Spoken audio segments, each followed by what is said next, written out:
నమస్తే. నేను మీ అశ్విని కుమార్.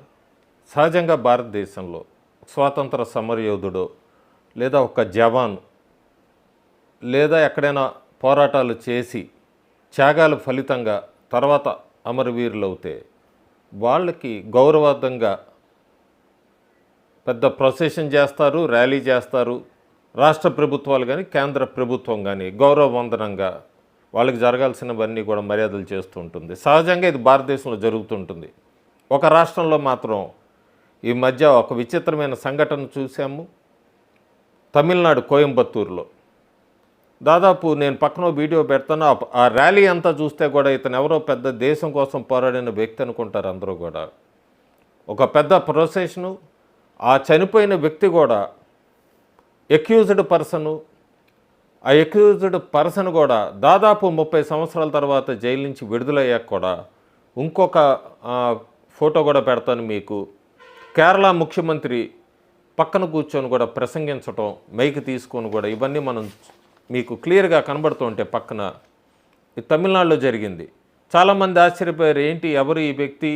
దాదాపు తమిళనాడు కాకుండా పక్క రాష్ట్రాల వాళ్ళు, ఎవరు ఈ వ్యక్తి? ఎంతోమంది వేలాదిగా వచ్చారు జనాలు. అక్కడ ఏం జరుగుతుంది, ఎవరు ఆ వ్యక్తి అని తెలుసుకుంటానికి కుతూహలంగా కూడా పేపర్లు, టీవీ ఛానల్స్ ఆ రోజు బాగా కూడా చూడడానికి ప్రయత్నించారు, చదవటానికి ప్రయత్నించారు, సోషల్ మీడియాలో కూడా ప్రయత్నించారు.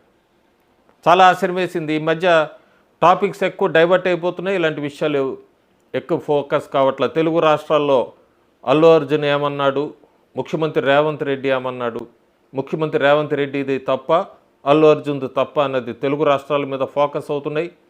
అక్కడ ఎప్పుడూ జరగనట్టుగా ఎవరు చేయనటువంటి ఏ పార్టీ రాజకీయ నాయకుడు చేయని పనులు ఒక మన్యం వీరుడుగా డిప్యూటీ సీఎం ఆ చేస్తున్న పనులన్నీ కూడా ఫోకస్ అయినాయి.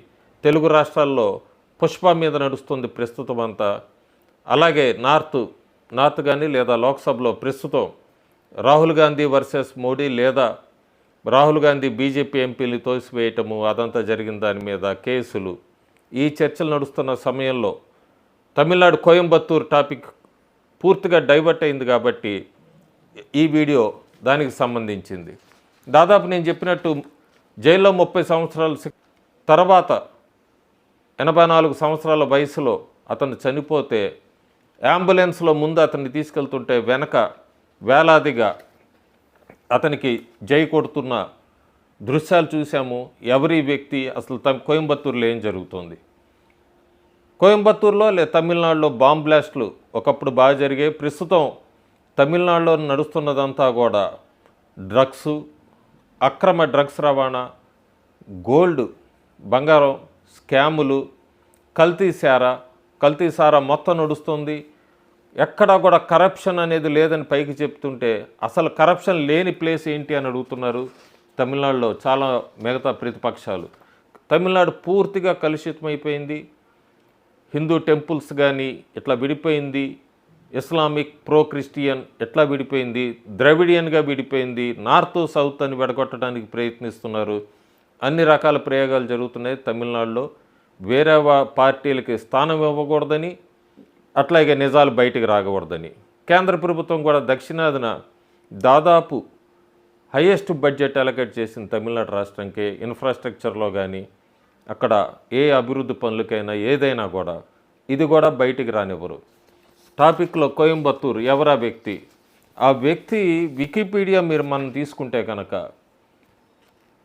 1998లో సీనియర్ బీజేపీ నాయకుడు ఎల్కే అద్వానీ మీటింగ్ ఉంది సాయంత్రం 4 గంటలకు కోయంబత్తూరులో.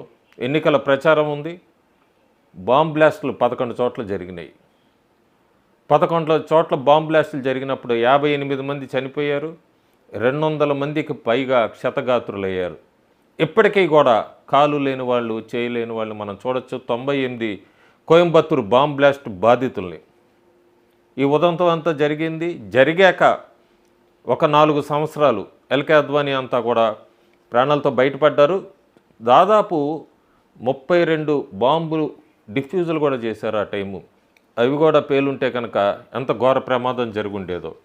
58 మంది ఇన్నోసెంట్ పీపుల్ చనిపోయారు, 200 మంది పైగా క్షతగాత్రులయ్యారు.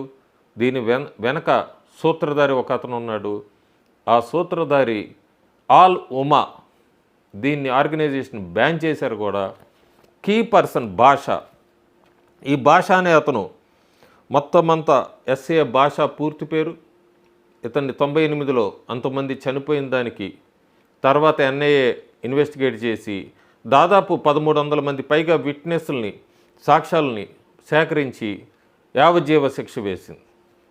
జీవిత ఖైదు వేశాక అతని వయసు అప్పుడు 54, 30 సంవత్సరాలు జైలు నుంచి వచ్చాక హెల్త్ రీజన్స్ చూపించారు. హెల్త్ రీజన్స్ అయితే బయట చూపించారు, కానీ ద్రవిడియన్ పార్టీలు అట్లాగే కొన్ని తమిళ సంఘాలు విడుదల చేయాలంటూ కూడా ఆయనకు మద్దతుగా ర్యాలీలు చేసిన 2023లో డిఎంకే ప్రభుత్వం వాళ్ళ ఒత్తిడికి తలొగ్గింది. ఓట్ బ్యాంక్ ఎపీజ్మెంట్ కోసం అతను జైలు నుంచి విడుదల చేసింది. 84 సంవత్సరాల వయసులో అతను చనిపోయాడు. చనిపోయినప్పుడు ఇందాక నేను చెప్పినట్టుగా ర్యాలీలు ఇవన్నీ జరిగినాయి. అన్ని పార్టీలు వాళ్ళు ర్యాలీకి వెళ్ళారు.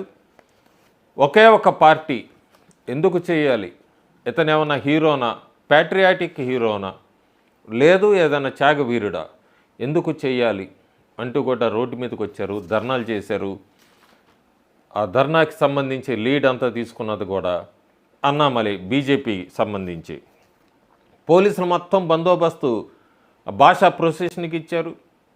అన్నామలై బీజేపీ వాళ్ళందరూ కూడా రోడ్డు మీదకి వచ్చి 58 మంది చనిపోతే అతనికి మీరు పోలీస్ ప్రొటెక్షన్ ఇవ్వటం ఏంటి, ర్యాలీకి పర్మిషన్ ఇవ్వటం, ఆ 58 మంది ప్రాణాలు కోల్పోయిన వాళ్ళకి ఏం మర్యాద ఇస్తున్నారు మీరు, ఏం రెస్పెక్ట్ ఇస్తున్నారు అంటూ కూడా ధర్నాకు దిగిన అన్నామలైని, బీజేపీ నాయకులందరినీ కూడా పోలీసులు అసలు ర్యాలీకే పర్మిషన్ లేదని చెప్పి అరెస్ట్ చేయటం ఎంత సమంజసం అన్నది డిఎంకే పార్టీ ఆలోచించుకోవాలి, లేదా తమిళనాడు ప్రజలే ఆలోచించుకోవాలి.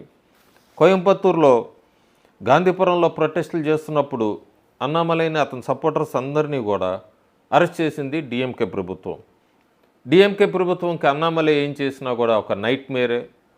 స్టాలిన్కి లేదా డిఎంకే పార్టీకి బాగా తెలుసు తమిళనాడులో 2026 అసెంబ్లీ ఎన్నికలు ఉన్నాయని.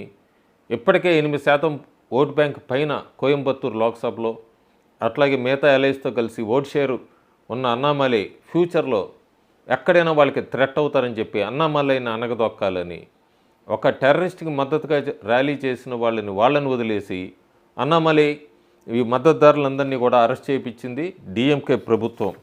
హిందూ సంఘాలు వీళ్ళందరూ కూడా పూర్తిగా బయట ర్యాలీల్లో మొట్టమొదటిసారి కోయంబత్తూరులో అన్నామలైకి లేదా ఒక హిందూ సంఘాలకు సంబంధించిన వాళ్ళందరూ కూడా అంత మద్దతుగా రోడ్డు మీదకి రావటం ర్యాలీగా ఫస్ట్ టైం చెప్పొచ్చు మనం కోయంబత్తూరు చరిత్రలో కూడా.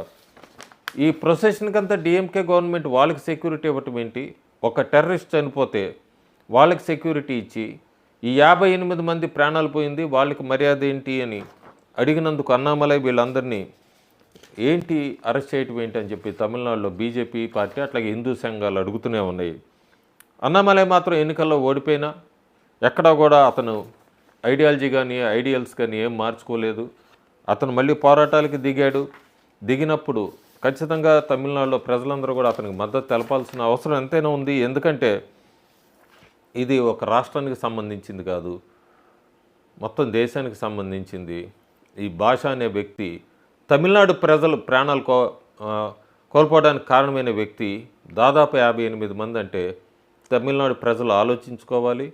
డిఎంకే ప్రభుత్వం కూడా ఇలా యాంటీ నేషనల్స్కి, ప్రో ఇస్లామిక్ లేదా క్రిస్టియన్ ఓటు బ్యాంక్ ఎపీజ్మెంట్ కోసం ఇలాంటి వాళ్ళకి మద్దతు ఇవ్వటం, ఈ ఓటు బ్యాంక్ పాలిటిక్స్ను మానుకుంటే చాలా బాగుంటుంది. ఈ మధ్య ఒక తెలుగు రాష్ట్రాల్లో ఒక ముఖ్యమంత్రి మాట్లాడుతూ ఒక సినిమా విషయం మీద అతను ఏమన్నా హీరోనా, దేశం కోసం పోరాడా, ఎక్కడైనా టెర్రరిస్టులతో పోరాడా, ఇలాంటివి కూడా ఒక ఉదాహరణ చెప్పినప్పుడు ఆ పార్టీకి ఎలైతోనే ఉంది, సెంటర్లో కూడా ఆయనకు కూడా వర్తిస్తుంది. ఇలాంటివన్నీ కూడా ఈ భాష లేదా పోనీ సమ్ ఎక్స్ ఎవరైనా అనుకోండి, ప్రాణాలు కోల్పోయిన ఒక టెర్రరిస్ట్ బ్యాండ్ ఆర్గనైజేషన్ వ్యక్తి చనిపోతే అతనికి ర్యాలీగా పోలీసుల్ని, రాష్ట్ర ప్రభుత్వ పోలీసుల్ని బందోబస్తుగా పంపించి ర్యాలీ చేయటం ఎంతవరకు అన్నది డిఎంకేనే కాదు తమిళనాడు ప్రజలు ఆలోచించుకొని రాబోయే రోజుల్లో, రాబోయే ఎన్నికల్లో ఇలాంటివన్నీ కూడా ఆలోచించి ఓటేస్తే తమిళనాడు కూడా అభివృద్ధిలో ముందుకెళ్తుంది. Thank you.